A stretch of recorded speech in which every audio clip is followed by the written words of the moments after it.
Я председатель общества, областного общества Подкарпатья, моя фамилия Лицович Владислав Васильевич, гражданин Чехословакії, бо я родив при Чехословакії.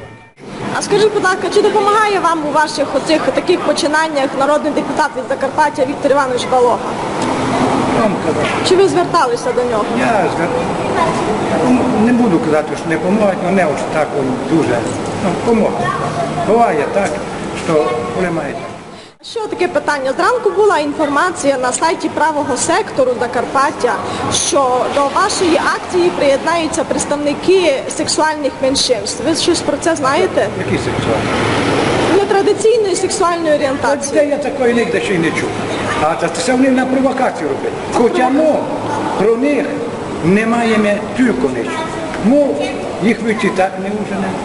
Лем власіх не могли унати, коли вони сюди прийшли. Хоча що вони мали тут глядати.